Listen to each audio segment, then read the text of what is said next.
new survey by research network Afrobarometer has revealed that majority of Ghanaians have little or no trust in MMDCEs. The survey, which interviewed 2,400 adults between September 9 and 27 last year, said trust in local government councils has declined by 7 percentage points between 2005 and 2017. Here is a research fellow at CDD Ghana, Newton Noville. Trust in public institutions and officials. Citizens trust their MMDCEs and local government councils less than they trust the president, the court of law, parliamentarians, religious and traditional leaders. So the MMDCEs are the least trusted officials when we compare it to the president, the courts, the parliamentarians, religious and traditional leaders. And also trust in local government councils has declined by 7% from 2005 and 2017. So citizens are not really trusting the MMDCs here. So we can see that at the bottom of the chart we have here. MMDCs is at the bottom. And citizens are here saying that they don't trust these officials.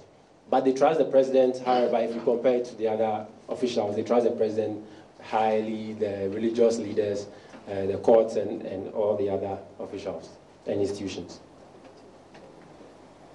So again, the overtime trend for trust in local government councils from 2005, where we started tracking this, to 2017, we've seen a decline from 54% in 2005 to 47%, which is a little lower than the 50% mark in 2017. So the decline, there's that decline from 2005 to 2017. But we are seeing some increase from 2014 towards 2017. It's going a little. In the meantime, an exclusive interview with the Deputy Minister for Local Government, Obi Amwa, revealed that it will be unfair for anyone to suggest that MMDCEs under the current administration are corrupt. He spoke to Kwesi Parker-Wilson. It's not only MMDCEs, even members of parliament, politicians in general. The average person says that they expect more from them. So it's not strange that when it comes to the local level too, they expect more from them. Yeah, and the trend, and the trend is not only this year. If you check the trend, it says since 2005. This is the surveys that they've done. This is the situation.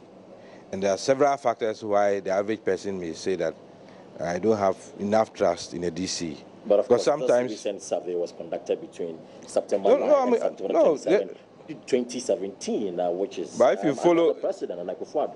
That if that's the angle you want to take, then you're going to make the interview different. Because if you follow the trend, the confidence has risen. If you compare with 2014, compare with 2012 and 2005. So we should not narrow it to the 1 year of governance of Nana Akufo-Addo. In any case, the DCs who are in office have not even spent a year. Most of them were put in April. They are yet to spend a year. Some even came after April. And I don't think that by September, if a survey is done and somebody has been sworn in April, by September, it will be fair enough to say that you have assessed him. That is what I want us to get if you want to bring Nana Akufo-Addo and his DCs in. So by bringing in Nana Akufo-Addo, I thought the general... you want to question the integrity of the survey? No, not at all. Because you said it's been in office less than a year. I'm saying that the survey, when the survey talks about the general position of DC and the trust and confidence that they have in them, it's not about the 8 months that somebody has run. It's about the position of the DC and whether the position is accessible enough, whether they are accountable enough, whether they are responsive enough, and what we need to do to change it. It's not about Nana Akufo-Addo's DCs of 7 months. That is not what the survey said. I have a copy. I have a hard copy. I have a soft copy.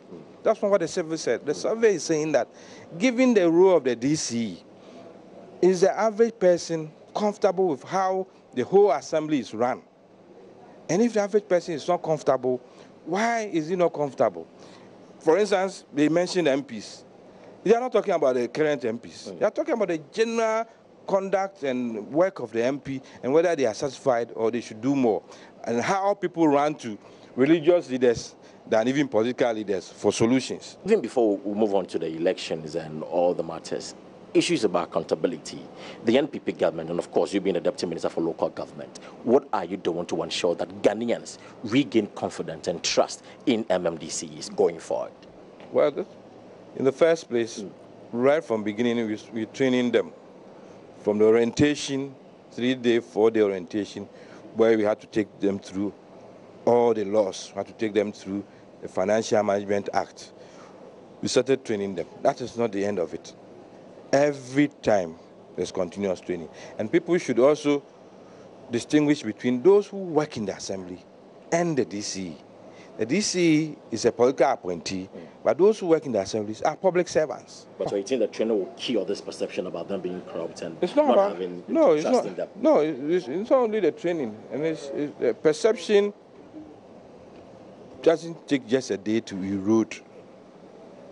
When the perception is that DCs are not responsive or accountable, that is when we have to take steps to make sure that average person will feel that such person was put there to be able to serve him. Right.